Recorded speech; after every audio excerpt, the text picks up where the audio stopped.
ನೋಡಿದ್ರೇ ಒಂಥರ ಎಮೋಷನಲ್ ಆಗ್ತೀನಿ, ಅದಕ್ಕೋಸ್ಕರ ಅಳು ಬರ್ತಿದೆ. ದೇವ್ರು ಚೆನ್ನಾಗಿ ಇಟ್ಟಿದ್ದಾನೆ, ಹಂಗೇನಿಲ್ಲ. ಆದರೆ ರಾಘವೇಂದ್ರ ದೇವಸ್ಥಾನಕ್ಕೆ ಹೋಗ್ತಿದ್ದೀನಿ ಅನ್ನೋ ಖುಷಿಗೆ ನನಗೆ ಅಳು ಬರ್ತಿದೆ ಅಷ್ಟೇ. ಬಂದಿದ್ದೀನಿ ಅನ್ನೋದು ಕಾರಣಕ್ಕೆ ನನಗೆ ಅಳು ಬರ್ತಿದೆ, ಒಂಥರ ಆನಂದ ಬಾಷ್ಪ ಅನ್ಬೋದು. ನನ್ನ ಕನಸಿದ್ದು ಆಫ್ ಸೈಟ್ ಏನಾದರೂ ತೊಗೊಬೇಕು ಬೆಂಗಳೂರಲ್ಲಿ ಅಂತ ಇತ್ತು. ಬಟ್ ಆದರೆ ಇಲ್ಲಿಗೆ ಬಂದು ಯಾವಾಗ ನಾನು ರಾಯರನ್ನ ಪೂಜೆ ಮಾಡ್ತಾ ಹೋದೆ ಪ್ರತಿ ಗುರುವಾರ, ಅರ್ಧ ಸೈಟ್ ತೊಗೊಬೇಕು ಅಂತ ಬಂದೋನು ರಾಯರು. ಇದೇ ಬಿಲ್ಡಿಂಗ್ ನೀವೇನು ನೋಡ್ತಿದ್ದೀರಾ, ಇದ್ರ ಹಿಂದೆಗಡೆನೇ ನಂದು 1.5 ಸೈಟ್ ಐತೆ. ಆಮೇಲೆ ಅದಾದಮೇಲೆ ಇನ್ನೊಂದು ಕಡೆ ಒಂದು ಫ್ಲ್ಯಾಟ್ ಕೂಡ ನಾನು ಪರ್ಚೇಸ್ ಮಾಡಿದ್ದೀನಿ ರೀಸೆಂಟಾಗಿ. ಸೊ ಸಕ್ಸಸ್ ಅಂದರೆ ಇನ್ನೇನು ಹೇಳೋಕ್ಕಾಗುತ್ತೆ ಸರ್. ಇವಾಗಿರೋ ಪರಿಸ್ಥಿತಿಲಿ ರಾಘವೇಂದ್ರನ ಕೃಪೆಯಿಂದ ಎಲ್ಲನೂ ಕರೆಕ್ಟಾಗಿ ನಡೀತಿದೆ. ಲೈಫ್ ನೆಮ್ಮದಿ ಕೊಟ್ಟಿದ್ದಾರೆ. ಲೈಫಲ್ಲಿ ಇನ್ನೇನು ಬೇಕು, ಪ್ರತಿಯೊಬ್ಬ ಮನುಷ್ಯಂಗೂ ರಾಯರಿಗೂ ನಂಟಿದೆ. ಸೊ ಕೇವಲ ಸಿನಿಮಾ ರಂಗ ಅಥವಾ ಬೇರೆ ಫೀಲ್ಡ್ ಅಂತ ಹೇಳೋಕ್ಕಾಗಲ್ಲ. ಪ್ರತಿಯೊಂದು ಜೀವಿಗೂ ಮತ್ತು ರಾಯರಿಗೂ ನಂಟಿದ್ದೇ ಇರುತ್ತೆ. ರಾಯರು ಕರೆಸ್ಕೋಬೇಕು ಅಂದಾಗ ಕರೆಸ್ಕೋತಾರೆ. ನೀವು ಎಲ್ಲಾದರೂ ಇರಿ, ಹೇಗಾದರೂ ಇರಿ. ಈಗಾಗಲೇ ನಾನೊಂದು 7-8 ಸಿನಿಮಾಗಳು ಮಾಡಿದ್ದೀನಿ. ಇಲ್ಲಿ ಬಂದರೆ ಒಳ್ಳೇದಾಗತ್ತೆ ಅಂತ ಹೇಳಿದ್ರು ನಮ್ಮ ತಾಯಿ. ಕಾಯಿ ಕಟ್ಟಿದ್ದೀನಿ. ಇದು 9ನೇ ವಾರ ಬಂದಿರೋದು.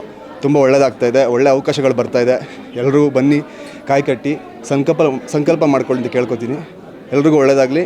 ನಂದು 21 ವಾರ ಆಯಿತು, ನಾನು ಕಾಯಿ ಕಟ್ಟಿದ್ದೀನಿ. ಇವತ್ತಿಗೆ 21 ವಾರ ಕಂಪ್ಲೀಟ್ ಆಯಿತು. ಮನೆ ಬಗ್ಗೆ ಅಂದ್ಕೊಂಡಿದ್ದೆ, ಮನೆ ಕಂಪ್ಲೀಟ್ ಆಗಿದೆ. ಇವಾಗ ಇನ್ನೊಂದು ಸ್ವಲ್ಪ ಬ್ಯಾಲೆನ್ಸ್ ಇದೆ. ಮತ್ತು ಯಾವುದೋ ಒಂದು ಕೇಸ್ ಹಾಕಿದ್ವಿ ಬಸ್ ಮೇಲೆ, ಅದು ಅಮೌಂಟ್ ಬರಬೇಕಿತ್ತು, ಸುಮಾರು ಡಿಲೇ ಆಗಿಬಿಟ್ಟಿತ್ತು.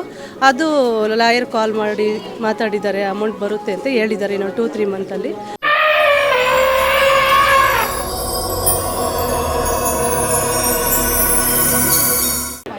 ದೇವಸ್ಥಾನ ತುಂಬ ಚೆನ್ನಾಗಿದೆ, ಫಸ್ಟ್ ಟೈಮ್ ಬರ್ತಿರೋದು. ಸೊ ಕಾಯಿ ಕಟ್ಟಬೇಕು ಅಂತ ಅಂದ್ಕೊಂಡಿದ್ದೀವಿ. ನೆಕ್ಸ್ಟ್ ವಾರದಿಂದ ಬರಬೇಕು ಅಂತ ಹೇಳಿದ್ದಾರೆ. ಸೊ ಬರ್ತೀವಿ. ಎಲ್ಲ ಒಂಥರ ಮಿಕ್ಸ್ಡ್ ಫೀಲಿಂಗ್ಸು. ಸೊ ವೆಯ್ಟಿಂಗ್ ಅಂದರೆ ಆಲ್ಮೋಸ್ಟ್ 28 ಇಯರ್ಸ್ ಆಯಿತು. ಅವತ್ತಿಂದನೂ ಮಂತ್ರಾಲಯಕ್ಕಾಗಿರ್ಬೋದು, ಒಂದು ದಿನಕ್ಕೂ ನಾನು ಹೋಗಿಲ್ಲ ಎಲ್ಲೂ. ಅದಕ್ಕೋಸ್ಕರ ಇವತ್ತು ಫಸ್ಟ್ ಟೈಮು ದೇವ್ರ ದಾರಿ ಬಿಟ್ಟಿದ್ದಾನೆ, ಅದಕ್ಕೋಸ್ಕರ ಬಂದಿದ್ದೀವಿ. ತುಂಬ ಖುಷಿ ಆಗ್ತಿದೆ. ಸಮಸ್ಯೆ ಅಂತ ಅಂದರೆ ನನ್ನ ರಾಘವೇಂದ್ರ ನೋಡಿದ್ರೇ ಒಂಥರ ಎಮೋಷನಲ್ ಆಗ್ತೀನಿ, ಅದಕ್ಕೋಸ್ಕರ ಅಳು ಬರ್ತಿದೆ. ದೇವ್ರು ಚೆನ್ನಾಗಿ ಇಟ್ಟಿದ್ದಾನೆ, ಹಂಗೇನಿಲ್ಲ. ಆದರೆ ರಾಘವೇಂದ್ರ ದೇವಸ್ಥಾನಕ್ಕೆ ಹೋಗ್ತಿದ್ದೀನಿ ಅನ್ನೋ ಖುಷಿಗೆ ನನಗೆ ಅಳು ಬರ್ತಿದೆ ಅಷ್ಟೇ. ಬಂದಿದ್ದೀನಿ ಅನ್ನೋದು ಕಾರಣಕ್ಕೆ ನನಗೆ ಅಳು ಬರ್ತಿದೆ, ಒಂಥರ ಆನಂದ ಬಾಷ್ಪ ಅನ್ಬೋದು ಅಷ್ಟೇ. ಆಗುತ್ತೆ ಅಂತ ಅಂದ್ಕೊಂಡು ಬಂದಿದ್ದೀನಿ. ದೇವರು ನನಗೇನು ಮೋಸ ಮಾಡಿಲ್ಲ. ನಾನು ಎಂಥದ್ದೇ ಕೊಡಪ್ಪ ಅಂತ ಕೇಳಲ್ಲ. ದೇವ್ರಿಗೇನು ಕೊಡಬೇಕು ಅಂತ ಗೊತ್ತು, ಭಗವಂತ ಕೊಡ್ತಾನೆ ಅಷ್ಟೇ. ನೋಡಬೇಕು ಅಂತ ಆ ತಂದೆಗೆ ಅನಿಸಿ ನನ್ನ ಕರೆಸ್ಕೊಂಡಿದ್ದಾನೆ.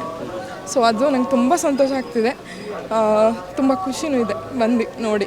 ಕಾಯಿ ಕಟ್ತಾ ಇರೋರು ಭಕ್ತಾದಿಗಳು, ಅವ್ರು ಒಳ್ಳೇದಕ್ಕೆ ಬಂದು ಇಲ್ಲಿ ಕಾಯಿ ಕಟ್ತಾ ಇದ್ದಾರೆ. ಕಾಯಿ ಕಟ್ಟ ಸಂಕಲ್ಪ ಮಾಡೋದು ಏನಕ್ಕೆ ಅಂದರೆ, ಅವರು ಏನಾದರೂ ಒಂದು ಅಂದ್ಕೊಂಡಿರ್ತಾರೆ, ಮನೆ ಕಟ್ಟಬೇಕು, ಇಲ್ಲಾಂದರೆ ಏನಾದರೂ ದುಡ್ಡಿನ ಬಗ್ಗೆ ಏನಾದರೂ ಅಂದ್ಕೊಂಡಿದ್ರೆ ಅದು ಆಗಲಿ ಅಂತ ಹೇಳಿ ಬಂದು ಕಾಯಿ ಸಂಕಲ್ಪ ಮಾಡ್ತಾರೆ. ಅದು 21 ವಾರ ಇರುತ್ತೆ. 21 ವಾರ ಮಾಡೋದ್ರೊಳಗಡೆ ಎಲ್ಲರಿಗೂ ಒಳ್ಳೇದಾಗುತ್ತೆ ಅನ್ನೋದು ಒಂದು ಇಲ್ಲಿ ನಡೀತಾ ಇದೆ. ನಂದು 21 ವಾರ ಆಯಿತು, ನಾನು ಕಾಯಿ ಕಟ್ಟಿದ್ದೀನಿ. ಇವತ್ತಿಗೆ 21 ವಾರ ಕಂಪ್ಲೀಟ್ ಆಯಿತು. ನಂದು ಸುಮಾರು ಒಂದು 4 ಅಂದ್ಕೊಂಡಿದ್ದೆ, ಅಂದರೆ ಮನೆ ಬಗ್ಗೆ ಅಂದ್ಕೊಂಡಿದ್ದೆ. ಮನೆ ಕಂಪ್ಲೀಟ್ ಆಗಿದೆ. ಇವಾಗ ಇನ್ನೊಂದು ಸ್ವಲ್ಪ ಬ್ಯಾಲೆನ್ಸ್ ಇದೆ. ಮತ್ತು ಯಾವುದೋ ಒಂದು ಕೇಸ್ ಹಾಕಿದ್ವಿ ಬಸ್ ಮೇಲೆ, ಅದು ಅಮೌಂಟ್ ಬರಬೇಕಿತ್ತು, ಸುಮಾರು ಡಿಲೇ ಆಗಿಬಿಟ್ಟಿತ್ತು. ಅದು ಲಾಯರ್ ಕಾಲ್ ಮಾಡಿ ಮಾತಾಡಿದ್ದಾರೆ, ಅಮೌಂಟ್ ಬರುತ್ತೆ ಅಂತ ಹೇಳಿದ್ದಾರೆ ಇನ್ನೊಂದು 2-3 ಮಂತಲ್ಲಿ. ನಡೀತಾ ಇದೆ, ಪರವಾಗಿಲ್ಲ. ಎಲ್ಲ ಅರ್ಧ ಕೆಲಸ ಆಗಿದೆ. ನಾನು 21 ವೀಕಲ್ಲಿ ನಾನು ಕೇಳ್ಕೊಂಡಿರೋದು 4-5 ಥರ ಕೇಳಿದ್ದೀನಿ. ಅದರಲ್ಲಿ ಒಂದು 2 ಕೆಲಸ ಫುಲ್ ಆಗಿದೆ, 2 ಕೆಲಸ ಆಗಿದೆ. ರಾಯರಿದ್ದಾರೆ, ನಿಜವಾಗ್ಲೂ ಇದ್ದಾರೆ. ನಾನು ಎಲ್ಲರಿಗೂ ಹೇಳೋದಷ್ಟೇ, ರಾಯರಿದ್ದಾರೆ, ಬನ್ನಿ, ಕಾಯಿ ಸಂಕಲ್ಪ ಮಾಡಿ, ತುಂಬ ಒಳ್ಳೆಯದಾಗುತ್ತೆ. ಹೌದು, ನನಗೆ ಇಲ್ಲಿ ಬಂದರೆ, ಮನೇಲಿದ್ದರೆ ನನಗೆ ಒಂಥರ ಏನೋ ಮನಸ್ಸಿಗೆ ನೆಮ್ಮದಿ ಇರಲ್ಲ. ನನಗೆ ಇಲ್ಲಿ ಬರೋಕೆ ಹಿಡಿದ್ಮೇಲೆ ನಂಗೆ ತುಂಬ ಮನಸ್ಸಿಗೆ ನೆಮ್ಮದಿ ಇದೆ, ತುಂಬ ಖುಷಿಯಾಗಿದ್ದೀನಿ. ನನಗೆ ಯಾವ ಕೆಲಸದಲ್ಲೂ ರಾಯರು ಕೇಳ್ಕೊಂಡ್ರೆ, ನನಗಿಂಥ ಕೆಲಸ ಆಗಬೇಕು ಅಂತ ಕೇಳ್ಕೊಂಡ್ರೆ ಅವತ್ತಾಗಿರುತ್ತೆ. ನಾನು ತುಂಬ ಖುಷಿಯಾಗಿದ್ದೀನಿ. ಇಲ್ಲಿ ಬಂದಮೇಲೆ ನನಗೆ ತುಂಬ ಚೇಂಜಸ್ ಇದೆ. ಸರ್, ನಾನು ಆಲ್ರೆಡಿ ಪ್ರೆಸೆಂಟು 1 ಇಯರಿಂದ ಬರ್ತಾ ಇದ್ದೀನಿ ಸರ್. ಹಾಂ ಸರ್, ಹೌದು. ನಾನು ಫಸ್ಟ್ ಇಲ್ಲಿಗೆ ಬಂದಾಗ ನನ್ನ ಕನಸಿದ್ದು ಆಫ್ ಸೈಟ್ ಏನಾದರೂ ತೊಗೊಬೇಕು ಬೆಂಗಳೂರಲ್ಲಿ ಅಂತ ಇತ್ತು. ಬಟ್ ಆದರೆ ಇಲ್ಲಿಗೆ ಬಂದು ಯಾವಾಗ ನಾನು ರಾಯರನ್ನ ಪೂಜೆ ಮಾಡ್ತಾ ಹೋದೆ ಪ್ರತಿ ಗುರುವಾರ, ಆಮೇಲೆ ಎಲ್ಲ ಗುರುವಾರನೂ ನನ್ನ ಕೂಡ ಕೆಲಸಗಳಿರೋದ್ರಿಂದ ಬರೋಕ್ಕಾಗಲಿಲ್ಲ. ಕೆಲವು ಟೈಮಲ್ಲಿ ಬರ್ತಾಯಿದ್ದೆ ಫ್ರೀ ಟೈಮಲ್ಲಿ. ಅರ್ಧ ಸೈಟ್ ತೊಗೊಬೇಕು ಅಂತ ಬಂದೋನು ರಾಯರು. ಇದೇ ಬಿಲ್ಡಿಂಗ್ ನೀವೇನು ನೋಡ್ತಿದ್ದೀರಾ, ಇದ್ರ ಹಿಂದೆಗಡೆನೇ ನಂದು 1.5 ಸೈಟ್ ಐತೆ. ಸೊ ಇಷ್ಟು ನಾನು ಆಮೇಲೆ ಅದಾದಮೇಲೆ ಇನ್ನೊಂದು ಕಡೆ ಒಂದು ಫ್ಲ್ಯಾಟ್ ಕೂಡ ನಾನು ಪರ್ಚೇಸ್ ಮಾಡಿದ್ದೀನಿ ರೀಸೆಂಟಾಗಿ. ಸೊ ಸಕ್ಸಸ್ ಅಂದರೆ ಇನ್ನೇನು ಹೇಳೋಕ್ಕಾಗುತ್ತೆ ಸರ್. ನನಗೆ ಅದೊಂದು ನಂಬಿಕೆ ಇತ್ತು. ನಾನು ಫಸ್ಟು 1 ಇಯರ್ ಬ್ಯಾಕ್ ಇಲ್ಲಿ ಬಂದಾಗ ಪ್ರೆಸೆಂಟ್ ಇವೇನು ಈ ಅಂಗಡಿಗೆ ಇವೆಲ್ಲ ನೋಡ್ತಾ ಇದ್ದೀರಾ, ಈ ಶಾಪ್ಗಳೇ ಇರಲಿಲ್ಲ. 2 ಶಾಪ್ಗಳಿಷ್ಟ ಅಷ್ಟೇ. ಇಷ್ಟು ಡೆವಲಪ್ಮೆಂಟ್ ಆಗಿದೆ ಅಂದರೆ ಸತ್ಯ ಇದೆ ಅಂತಲ್ವಾ ಸರ್? ಸರ್ ನಾನು ಅಂದ್ಕೊಂಡಿದ್ದು ಬೆಂಗಳೂರಲ್ಲಿ ಒಂದು ಸೈಟ್ ತೊಗೊಬೇಕು, ಮನೆ ತೊಗೊಬೇಕು ಅಂತಲೇ. ನನಗೆ ಅದು ಸಿಕ್ತು. ಮತ್ತು ಫ್ಯಾಮಿಲಿನಲ್ಲಿ ತುಂಬ ತೊಂದರೆಗಳಾಗಿರ್ತಿತ್ತು. ಯಾವಾಗಲೂ ಫ್ಯಾಮಿಲಿ ಇಶ್ಯೂಗಳು, ಅಣ್ಣ ತಮ್ಮದಿರ ಜಗಳಗಳು, ಆಮೇಲೆ ಜಮೀನು ವ್ಯಾಜ್ಯಗಳು ಈ ಥರ ಇರ್ತಿತ್ತು. ಅದು ನಿಜವಾಗ್ಲೂ ಸರ್ ನಾನಿಲ್ಲಿ ಬಂದಾಗ್ಲಿಂದ ಮನಸ್ಸಿಗೆ ಒಂದು ಶಾಂತಿ ಸಿಗ್ತಾ ಇದೆ ನನಗೇನೆ. ಅದಕ್ಕೆ ಇನ್ನೇನು ಬೇಕು ಸರ್? ಮೇಯ್ನ್ ನೆಮ್ಮದಿ, ಆರೋಗ್ಯ ಕೊಟ್ಟಿದ್ದೇನೆ ಸರ್. ಇನ್ನೇನು ಬೇಕಾದ್ರೂ ನಾವು ಸಂಪಾದನೆ ಮಾಡ್ಬೋದು. ನಮಗೆ ಇವಾಗ ಒಂದು ದಾರಿ ಸಿಕ್ಕಿದೆ. ಮುಂದೆ ಏನು ಮಾಡಬೇಕು, ನಾವೇನು ಜಾಬ್ ಮಾಡಬೇಕು, ಏನಾರು ಬಿಸ್ನೆಸ್ ಮಾಡಬೇಕಂತ ಅಷ್ಟೇ ಸಾಕು ಸರ್ ನನಗೆ.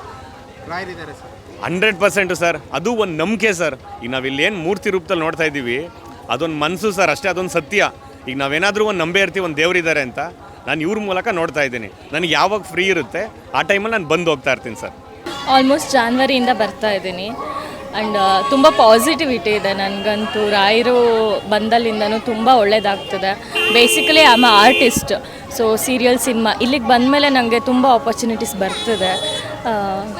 ಏನು ಹೇಳಬೇಕು, ತುಂಬ ಪವಾಡಗಳೇ ನಡೆದಿದೆ ಅಂತ ಹೇಳ್ಬೋದು. ಮನಸ್ಸಿಗೆ ಒಂದು ನೆಮ್ಮದಿನೂ ಸಿಕ್ಕಿದೆ. ತುಂಬ ಖುಷಿ ಆಗುತ್ತೆ ಇಲ್ಲಿಗೆ ಬಂದಾಗ. ಸಮಸ್ಯೆ ಅನ್ನೋದು ಎಲ್ಲರಿಗೂ ಇದ್ದೇ ಇರುತ್ತಲ್ಲ ಸರ್. ಸೊ ಅದನ್ನು ಸದ್ಯಕ್ಕೆ ಇವಾಗಿರೋ ಪರಿಸ್ಥಿತಿಲಿ ರಾಘವೇಂದ್ರನ ಕೃಪೆಯಿಂದ ಎಲ್ಲನೂ ಕರೆಕ್ಟಾಗಿ ನಡೀತಿದೆ ಲೈಫ್. ನೆಮ್ಮದಿ ಕೊಟ್ಟಿದ್ದಾರೆ ಲೈಫಲ್ಲಿ. ಇನ್ನೇನು ಬೇಕು ಸರ್? ಎಲ್ಲರೂ ಬರೋದೇ ಒಂದು ನೆಮ್ಮದಿ ಇರಬೇಕು, ಲೈಫಲ್ಲಿ ಖುಷಿಯಾಗಿರಬೇಕು, ನಾವು ಅಂದ್ಕೊಂಡಿರೋದು ಆಗಬೇಕು ಅಂತ. ಅಂದ್ಕೊಂಡಿರೋದು ಆಗಿದೆ ಅಂದರೆ ನೆಮ್ಮದಿ ಖಂಡಿತವಾಗ್ಲೂ ಸಿಗುತ್ತೆ.